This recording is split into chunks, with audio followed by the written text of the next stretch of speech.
This is Corey Parker. You're listening to The Movie Raid.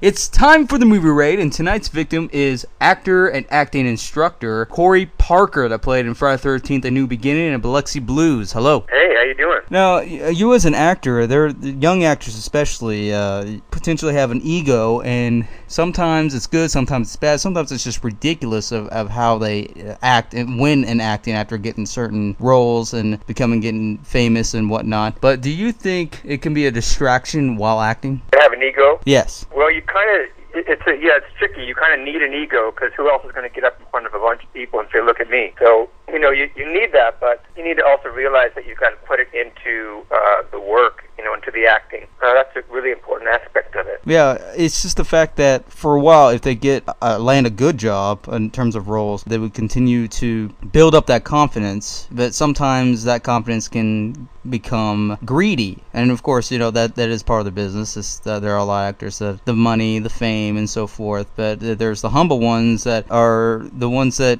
get really good feedback and don't really potentially care about the money, and ego in today's era is becoming more and more effective that way. Yeah, I mean, it's there aren't a lot of actors that just want to do it just to do it. I mean, usually there's some desire to build a career and get seen, and when you start working, you got to make sure that you understand you don't want to self-destruct. You want to treat people well. You want to be a good guy in the audition. You don't want to be negative. And so you start to build something, and you keep those relationships going. The guys that I've known who are real big now, I mean, there have been some self-destruction there, but if they've got the chance, everyone can learn how to try to build a business, which is really what you're doing. Oh yeah, industry itself, it can swallow you up if you don't know what you're doing. And do you have any advice in terms of financial wise? Do you think they should have some kind of a plan as they enter this field? Oh yeah, definitely. I mean, I think it's good, learn a separate trade, because acting is not regular money unless you're really successful. It's just not. So, you can wait tables, you can work another job, you can create your own business. I remember when I got to LA, there was an actor who started a business where he was making demo reels for people, and, whatever you can come up with. But you can also go to college. You can go to college and come up with a plan B, which is good to have, because there's nothing constant or dependable about acting at all. It's a pretty crazy thing to get into. So the smartest thing you can do is set yourself up well. And you don't worry when you don't have auditions, you've got your other job. So that's pretty important. Any type of career takes a very long time to get to, and there are those actors that really make making in terms of acting and just get that great role, and then they keep getting that great role over and over. But it takes time, and it definitely takes a lot of patience, and you also have to keep your head on straight. Otherwise, if you're just going all over the place and you want this and this and this, chances are you're asking a little bit too much for yourself. Yeah, I mean, I tell the actors I work with, there's a tendency for young actors to think, well, I'm just going to break into this business and be a big star, be a big hit. But I tell people, when you watch a TV show or you watch a movie and you see an actor that playing a role you think you could play, or any actor that you like at all, go look them up on IMDb, and you're going to see most of the time that those actors have been doing it for 10 years at least. They've worked on a lot of other jobs.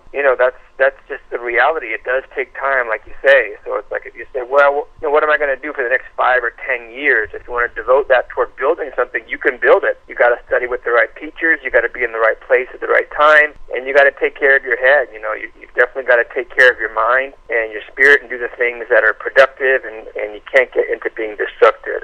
It stops everything. And building that, including character-wise, no matter what role it is, you have to build up the character or the will to making a character, even if it is given to you by a director or writer, and both. That way you can get a general idea of what type of actor you're going to be.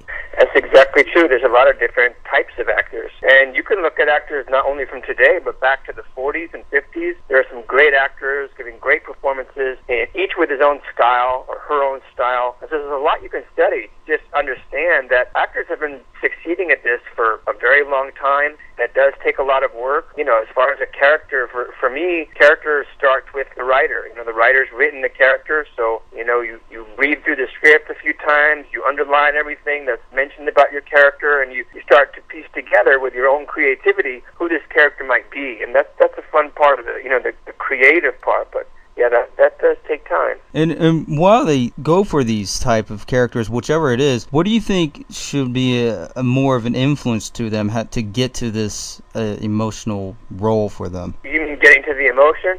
Yeah. Well, I mean, there was this great teacher, in Russia in the late 1800s named Konstantin Stanislavski, and he was the one that looked at the greatest actors then and said, well, let's try to create a system for actors. And so he created a lot of different techniques. There's not just one. One of the things that he created was a technique called the affective memory or emotional memory, which was used for a long time. And it simply meant, you remember a memory from the past, remember how you felt there and the person you were talking to there, and you start to, work from that point of something that actually genuinely affects you. But some people don't want to work like that. I mean, it can be destructive if you do it over the long term. So there are many different ways. Some is just using your imagination. There was a teacher named Stella Adler who really emphasized imagination, whereas Lee Strasberg really emphasized the emotional recall. So there's many different ways. You can search and you can create your own way that's believable to you. You just have to believe it, have a sense of belief,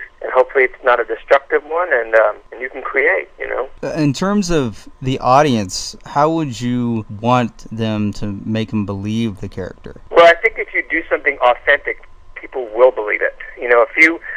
People enter the theater with the willing suspension of disbelief.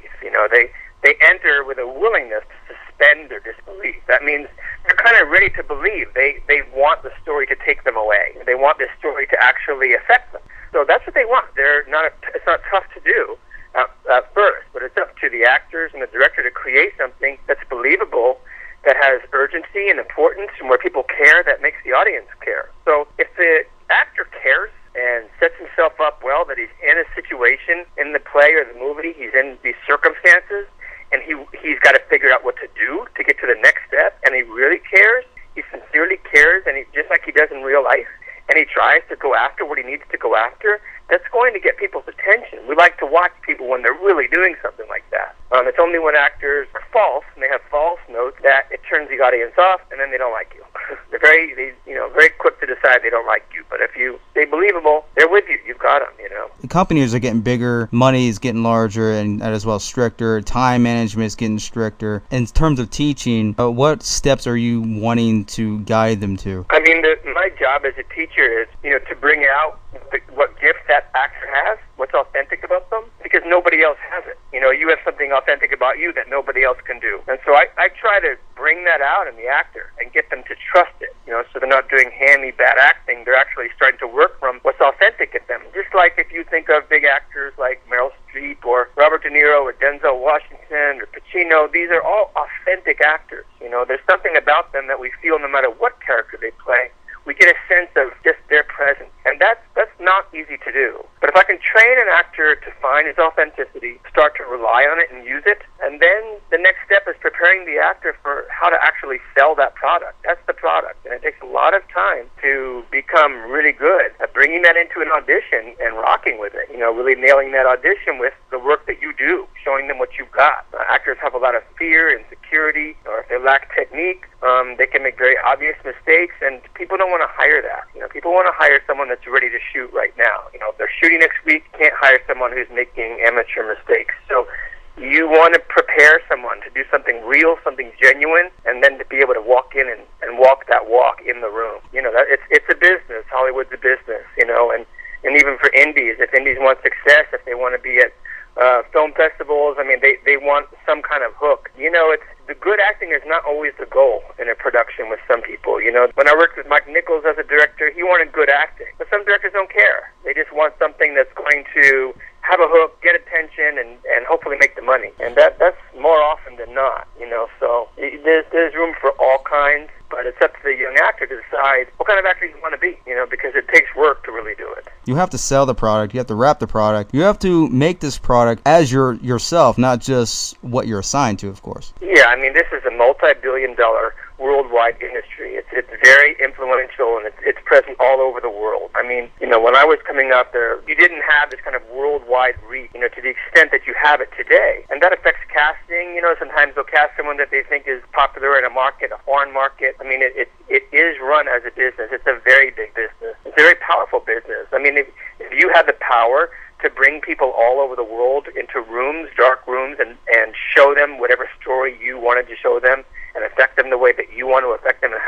pay you large sums of money to do it, I mean, that's a lot of power. This industry is undeniably, a very powerful business. And of course, the audience used to be make or break your acting careers. Well, one of the things that started happening now is that casting directors are also considering, they're looking at what size of a Twitter account an actor has, how many followers they have. This is actually being considered as part of the casting process now, and it's been spoken about in a number of interviews out of LA. So that has nothing to do with acting, but they feel that it might affect their audience, having a bigger audience if they cast the right person. There are a lot of factors now that are going into the hiring of the actor, and I don't know, if you want to have a Twitter account and see how many people you can get, some actors might need to do that. But I think at the end of the day, the bottom line is going to be being able to affect someone, to move someone, and that's the job. You think that's slowly dissipating in a way, trying to get to that one special moment to hit everybody? And there are actors who've done that multiple times throughout their whole career, and then some of them just get it once and then that's it. Yeah, I mean, there's a great book by Charles Grodin called It Would Be So Nice If You Weren't Here. And he's had a very long career since the 60s, a lot of ups and downs. He was number one at the box office for a time. He was in Midnight Run with De Niro. But, he really had a healthy attitude about the rejection and the negativity and just sort of staying on your task. That you stay in class, you keep getting better no matter what. No matter what you hear, you do the best that you can, but there's also the element of timing. I mean, a lot of people who have big careers, they will talk about it. You hear them talk about it. I mean, Dustin Hoffman talks about it, that things just fell into place all of a sudden. I think Duvall has spoken about it. They turned around and they met someone, and this person was someone else, and suddenly this thing of timing and connecting and networking it's definitely an aspect to having longevity. I don't know that actors were trained in the 70s to have longevity. They were trained just to be good. But I think since the 80s and 90s that there's a lot more awareness among the serious actors for longevity. They don't want to just do a good part or be big in a movie. They want to build a career. Yeah, and unfortunately, that's the sad thing. It's like instead of just building a career, that's just, of course, it is a job, but then a lot of them just treat it as purely a job, and it can be exhausting. It can be irritating. You signed up for it, even if you didn't sign up for it. It is a part of it. But the thing is, if you get that role out there and make some of that of what that character is, because your name's going to be attached to it. Yeah, I mean, I've known a lot of actors who still have great careers, and the thing that's in common to all of those actors and actresses is that they never quit. I mean, it's not that they didn't struggle. It's not that they didn't maybe sometimes get fired or not get the job they wanted, but they just never quit. They just kept doing it. And that's what it requires, and anytime an actor goes through something really difficult, you can always think of the fact that, if I don't want to go through this anymore, there are other actors who do. There's always a competition out there. So if they can handle it, then maybe I can handle it too. There's just all the different ways that we have to deal with what it's like. And one of the things that I really recommend to young actors is to read autobiographies of famous actors over the past 50 years, because a lot of the actors over the past 50 years who have written autobiographies, they tell you about like the worst moments. They tell you about the hardest things. They tell you about how did they overcome their obstacles. I mean, they tell you about how they worked as an actor, how they trained. I mean, you can learn so much from autobiographies, and so that's an important thing, because there's always going to be these issues, and some people have to stop. I mean, some people are just saying, no, I'm not doing it anymore. And that's understandable. That's always a possibility. Well, and the film industry rapidly changes. The rules change and everything. But do you think actors should be a little bit choosy and a little bit cautious in terms of even what genres to choose to get jobs in? I mean, I think when you look at something, you look at the script and see if it's any good. Maybe it is, maybe it's not. When you're a young actor, you're not necessarily going to be getting the great scripts right away. But then you'll definitely want to look at who's producing it. If you've got a studio film, that would be a good thing to be a part of on a lot of levels. But if you've got an indie, I think you want to see what have those people done before. If they've never made anything, there's just a lot of possibility that they're not going to really know what they're doing. They're going to be learning on the job. And, if you want to be a part of that, that's fine. But also some people have, done things that weren't great. They've made some messes, and it's good to find out who's producing the project. I mean, bottom line to me for an actor is, can I get footage off of this job? In other words, if I get to shoot a scene in a movie, can I get that footage for my demo reel? I mean, an actor has to build a demo reel, so you need that footage. And if get me some. Sometimes you can just do a job for that reason. Is there any projects or anything you want to share, or even advice that would you like to share to everybody else? I just think that, if you're a young actor, it's possible for you to have, a relationship with acting itself. I mean, you can be an actor. It's something that you can do, and acting is an amazing thing. It's unlike anything else, any other art form. And acting will invite you in, and acting will give you a place to work, and it will accept you as you are, and that's a pretty amazing thing. The next thing to me for a young actor is to start reading plays. Don't just watch movies. Go read plays. There are, America has had a number of great playwrights. Read their plays. Read Horton Foote. Read Edward Albee. Read Sam Shepard. Even read Neil Simon. I mean, there are, great playwrights. Read them. Read plays, because you're going to learn so much about acting just by reading. These are the best writers, incredible writers. And when they write, they really are giving to the actor. Bad writers, it's very hard to act, but great writers, they give it to you. And so, from there, get your friends together. Do a reading of a play. Pick a play you really like. There are some awesome plays. And sit around with your friends, make some copies of it, or buy some copies, and start reading plays once a week. You can start acting without anyone's help. You don't need help to get started. You get your own crew together, and you just start working. Start reading. There are acting books. There's Ivana Chubbuck's book, Susan Batson's book. There are books by Lee Strasberg and Stella Adler and Harold Querman and Sanford Meisner. These are the great teachers, and it's important to read. When you read an acting book, you don't have to get down on yourself or take everything totally literally. Just read it. Just see what they're saying. Get a sense of them. And then you can start to work from there. Get involved if you want to get involved with the theater. If you want to get involved with indies or with film, you can also start to create your own indies. I mean, why not? If you've got a camera, get your friends together, start writing something, and just start creating. I mean, Sean Penn and Emilio Estevez did this in Malibu. When they were very young, they just got an 8mm and started shooting it. So why not? You can start working that way. Get used to working in front of the camera. Read on-camera books. There are great books for working on camera. There are interviews with famous actors talking about working on camera. So, it's totally doable. It's possible.